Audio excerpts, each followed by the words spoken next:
Tea கடை kitchen சொந்தங்களுக்கு வணக்கம். இன்றைக்கி ஒரு ஈஸியான ஸ்நாக்ஸ் தான் செய்ய போகிறோம்.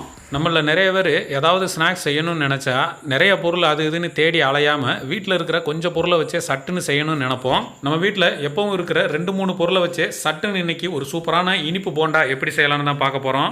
அதுக்கு நம்ம இந்த மாதிரி சின்ன பாத்திரத்தில் அடுப்பில் வச்சுட்டு பற்ற வச்சாச்சு. சூடாகிட்டு இருக்க நேரத்தில் நம்ம இங்கே வெல்லம் வந்து ஒரு 250 கிராம் வெள்ளத்தை நல்லா பொடியாக நொறுக்கி வச்சுருக்கோம். அது உள்ளே சேர்த்துடலாம். சேர்த்துட்டு இதில் ஒரு தண்ணி வந்து பார்த்திங்கன்னா ஒரு 100 ml தண்ணி சேர்த்தா போதும்.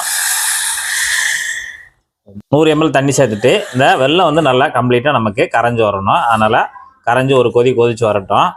வெல்லம் நமக்கு நல்லா கரைஞ்சி கொதிச்சு வந்துருச்சு. இப்போ நம்ம ஸ்டவ் ஆஃப் பண்ணிவிட்டு இதை அப்படியே வச்சிடலாம். நம்ம இனிப்பு போண்டா செய்கிறதுக்கு ஒரு மிக்சிங் பவுல் எடுத்துகிட்டு இதில் வந்து 2 கப்பு கோதுமை மாவு தான் எடுத்துருக்கோம். இன்றைக்கி கோதுமை மாவில் தான் நம்ம இனிப்பு போண்டா செய்ய போகிறோம். எல்லாருக்கும் ஈஸியாக இருக்கிற மாதிரி சூப்பராக இருக்கும். இந்த மெத்தடில் செய்யும்போது நீங்கள் மிஸ் ஆகாமல் வரும். இப்போ நம்ம எடுத்துருக்கக்கூடிய அளவு பார்த்திங்கன்னா மெஷர்மெண்ட்டில் 2 கப் எடுத்துருக்கோம். 300 கிராம் இருக்கும்.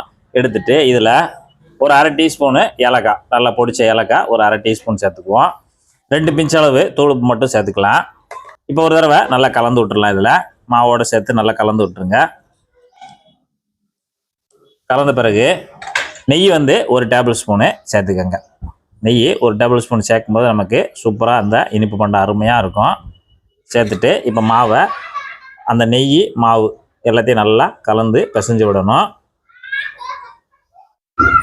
நல்லா இது போல் பிசைஞ்சு விடுங்க, எல்லா மாவுலையும் படுற மாதிரி. இப்போ நம்ம கோதுமை மாவு வந்து இந்த நெய் போட்டு பிசைகிறதுனால நம்ம கொஞ்சம் சவுத்தன்மை குறையும். அதனால் இந்த இடத்துல நீங்கள் நெய் போட்டு பிசைஞ்சிக்கிட்டிங்கன்னா நமக்கு அந்த ஜவ்வாக வர்றது கொஞ்சம் குறையும். நமக்கு நல்லா சாஃப்ட்னஸ் கிடைக்கும். சாப்பிட்றதுக்கு நல்லா டேஸ்ட் நல்லா அருமையாக இருக்கும். இந்த இடத்துல மாவில் நெய் போட்டு பிசைஞ்ச பிறகு இந்த மாதிரி வரணும். இப்போ வந்த பிறகு இதில் இங்கே ஒரு 50 கிராம் ரவையை வந்து இந்த பவுலில் நம்ம முங்குற அளவுக்கு தண்ணி வச்சு ஊற வச்சுருக்கோம். ஒரு 10 நிமிஷமாக அதை நம்ம உள்ளே சேர்த்துக்கலாம். ஒரு 10 நிமிஷம் ஊறினா போதும். ரவையை சேர்த்துட்டு இப்போ நம்ம இங்கே வெள்ளைப்பாகு காய்ச்சி வச்சுருக்கோம்ல, அதை வந்து ஒரு நல்ல ஜல்லடையில் வடிகட்டி ஒரு பாதி பாகு மட்டும் இதில் சேர்த்துக்குவோம். சேர்த்துட்டு இப்போ விஸ்க் வச்சு நல்லா கரைச்சி விட்றலாம். கொஞ்சம் கொஞ்சமாக பாகு சேர்த்துக்குவோம். அப்படின்னா தான் நமக்கு பக்குவம் கரெக்டாக தெரியும். நமக்கு கொஞ்சம் கட்டி இல்லாமல் வரும். நல்லா இந்த அளவுக்கு பாகை ஊற்றி நல்லா கலந்து விட்டுட்டு இப்போ நம்ம மீதம் இருக்கிற பாகையும் இதில் சேர்த்துக்கிடலாம். சேர்த்துட்டு நல்லா கலந்து விடுங்க. இப்போ நல்லா கலந்தாச்சு. நம்ம கட்டி இல்லாமல் சூப்பராக கலந்தாச்சு. இந்த அளவுக்கு இருக்கணும். நமக்கு அந்த ஒரு எடுத்து போடுற பக்குவத்துக்கு இந்த அளவுக்கு கொஞ்சம் கெட்டியாக இருந்தால் தான் நமக்கு எடுத்து போடுற பக்குவம் சரியாக வரும். இப்போ கடைசியாக பார்த்தீங்கன்னா ஒரு 1/4 டீஸ்பூனுக்கும் குறைவாக நமக்கு வந்து சோடாப்பு, சமையல் சோடான்னு சொல்லுவோம்ல, அதாவது மாவெல்லாம் ரெடி பண்ண பிறகு நம்ம சேர்த்துட்டு கடைசியாக சேர்த்துட்டு நல்லா கலந்து விடுங்க. அப்படின்னா தான் நமக்கு சரியாக நல்லா போல் உள்ளுக்கு வந்து நல்லா சாஃப்டாக வெந்து வரும். ஒரு நிமிஷம் நல்லா கலந்து விட்டுருங்க. இப்போ நமக்கு மாவு கலந்து தயாராகிருச்சு. இதை வந்து எப்படி நம்ம எண்ணெயில் போட்டு எடுக்கலாம்னு சொல்லி பார்ப்போம். அடுப்பில் கடாயை வச்சுட்டோம். இப்போ எண்ணெய் சேர்த்தாச்சு. எண்ணெய் வந்து சூடாகிக்கிட்டு இருக்கு. எண்ணெய் வந்து நம்ம வந்து சின்ன சின்ன உருண்டைகளாக தான் போட்டு எடுக்க போகிறோம். அதுக்கு தகுந்தாப்பில் எண்ணெயை நம்ம சேர்த்துட்டு எண்ணெயோட சூடு பார்த்திங்கன்னா ரொம்ப ஹெவியாக ஆவி பறக்கிற மாதிரி இருக்கக்கூடாது. மீடியமான சூட்டில் தான் இருக்கணும். அடுப்பு மீடியத்தில் தான் இருக்கணும். இப்போ நமக்கு மீடியமான ஹீட்டில் சரியான அளவில் இருக்குது. இப்போ வந்து கையில் வந்து தண்ணியை நனைச்சிருங்க. நனைச்சிட்டு நல்லா உதறிடுங்க. உதறிட்டு கொஞ்சமாக இப்படி எடுங்க. லேசாக எடுத்து இந்த ஒரு 5 விரலால் எடுத்துகிட்டு லேசாக அப்படி ஒரு அணைப்பை அணைச்சிட்டு மெதுவாக கொண்டு வாங்க. அப்படியே வந்து முள்ளி விட்டுருங்க. இப்படியே எடுத்து டக்கு டக்குன்னு போட்டுடலாம். சின்ன சின்ன சைஸ் தான் எடுத்து போட்டிருக்கோம். அப்படியே எடுத்து உள்ளே சேர்த்துடலாம் எண்ணெயில்.